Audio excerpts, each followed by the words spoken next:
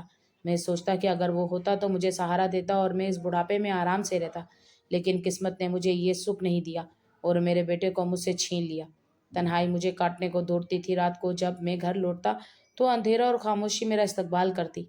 کوئی مجھ سے پوچھنے والا نہیں تھا کہ کیسے ہو، کیا کھاؤ گے۔ میں کھانا پکاتا اور اکیلا ہی کھا لیتا۔ کہیں بار تو میں بھوکا سو جاتا کیونکہ کھانا پکانے کی ہمت نہیں ہوتی تھی۔ میں سوچتا تھا کہ زندگی نے مجھے کس موڑ پر لا کھڑا کیا ہے، جہاں میں بالکل تنہا ہوں اور کوئی میرا اپنا نہیں۔ ہر جمعے کو میں قبرستان جاتا اور کاشف کی قبر پر پھول رکھتا۔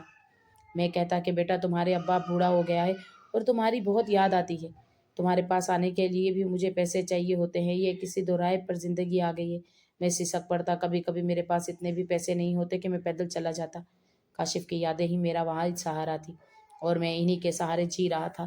جب بھی مجھے زندگی سے مایوسی ہوتی تو میں اس کی تصویر دیکھتا اور حوصلہ ملتا اور سوچتا کہ اس نے میرے لیے کتنی محنت کی تھی اور میں اس کی محنت کو برباد نہیں ہونے دے سکتا۔ میں نے زندہ رہنا تھا، چاہے کتنی ہی تکلیف کیوں نہ ہو۔ میں نے اللہ سے دعا کی کہ مجھے اتنی طاقت دے کہ میں اپنی زندگی ایمان کے ساتھ گزار سکوں۔ لیکن جب ہوٹل کے مالک نے مجھے ٹھوکر مار کر زخمی کر دیا اور میرا سامان سڑک پر بکھیر دیا تو مجھے لگا میں بھی کاشف کی طرح مر گیا ہوں۔ میں خون آلود ماتھے کے ساتھ سڑک پر بکھرے برش چن رہا تھا۔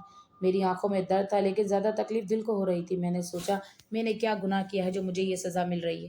میری آنکھوں سے بے بسی کے آنسو بہہ رہے تھے جنہیں میں روک نہیں سکتا تھا، کیونکہ درد اور ذلت دونوں ناقابل برداشت تھے۔ میں ہاتھ پالش کی سیاہی اور مٹی سے بھرے ہوئے تھے۔ میں نے اپنے میلے کچیلے ہاتھوں سے اپنا ماتھا پکڑا اور خون روکنے کی کوشش کی۔ ارد گرد لوگوں کا ہجوم تھا، مگر کوئی مدد کو نہیں آ رہا تھا۔ سب تماشا دیکھ رہے تھے جیسے کوئی فلم چل رہی ہو۔ ہوٹل کا مالک مجھ پر چیخ رہا تھا۔ میں نے آسمان کی طرف دیکھا اور دل ہی دل میں اللہ سے فریاد کی کہ اللہ، دیکھ تو صحیح تیرے بندے کے ساتھ کیا ہو رہا ہے۔ تبھی اچانک سڑک پر سائرن کی آواز گونجتی، تیز اور بلند آواز نے سب کی توجہ اپنی طرف کھینچی اور پولیس کی موبائلوں کے ساتھ ایک کالی سرکاری گاڑی وہاں آ کر رکی۔ گاڑی بہت شاندار تھی اور اس کی چمک دیکھ کر ہی اندازہ ہو رہا تھا کہ کوئی بڑا آدمی آیا ہے۔ گاڑی پر جھنڈا لگا ہوا تھا اور اس کا مطلب تھا کہ واقعی کوئی بڑا آفیسر آیا ہے۔ سرکاری جھنڈا ہوا میں لہرا رہا تھا اور پولیس کی گاڑیاں گاڑی کے آگے پیچھے کھڑی تھیں۔ ہوٹل کا مالک فوراً الرٹ ہو گیا اور اس کی آنکھوں میں چمک آ گئی۔ اس نے سوچا کہ شاید کوئی وزیر یا بڑا آفیسر اس کے ہوٹل میں کھانا کھانے آیا ہے۔ اس نے جلدی سے اپنے کپڑے ٹھیک کیے اور اپنی ٹائی سیدھی کرتے ہوئے آگے بڑھا تاکہ آفیسر کا استقبال کر سکے۔ اس کے چہرے پر چاپلوسی بھری مسکراہٹ تھی اور وہ اپنا ہاتھ ملتا ہوا آگے بڑھا۔ پولیس والے تیزی سے گاڑی سے اترے۔ ان کی وردیاں کڑک تھیں اور وہ بڑی چستی سے اپنی اپنی جگہ پر کھڑے ہو گئے۔ کچھ نے ارد گرد کو دیکھا اور کچھ نے بھیڑ کو پیچھے ہٹانے کا اشارہ کیا۔ ہوٹل کا مالک جھک کر خوش آمدید کہنے کے لیے تیار کھڑا تھا۔ میں اب بھی ایک ہاتھ سے اپنے سر کو پکڑے دوسرے ہاتھ سے زمین پر پھیلے اپنے سامان کو جمع کر رہا تھا۔ مجھے ڈر تھا کہ کہیں یہ صاحب لوگ بھی مجھے مارے نہ۔ اتنے میں سرکاری گاڑی کا دروازہ کھلا اور ایک وجیہہ نوجوان باہر نکلا۔ وہ تقریباً 25 سال کا ہوگا۔ میں نے ایک ہلکی سی جھلک دیکھی۔ وہ بہت خوبصورت تھا۔ اس نے 3 پیس سوٹ پہن رکھا تھا جو بہت مہنگا لگ رہا تھا۔ آنکھوں پر کالا چشمہ تھا۔ وہ بہت باروب لگ رہا تھا۔ اس کی شخصیت میں ایک خاص کشش تھی۔ اس کے چلنے کا انداز اور اس کی واضح قطع سے صاف ظاہر تھا کہ یہ اس علاقے کا بڑا آفیسر ہے۔ ہوٹل کا مالک ہاتھ بڑھا کر اس کی طرف لپکا۔ اس نے بڑے جوش سے کہا کہ سر، خوش آمدید، ہمارے ہوٹل میں آپ کی تشریف آوری ہمارے لیے باعث فخر ہے۔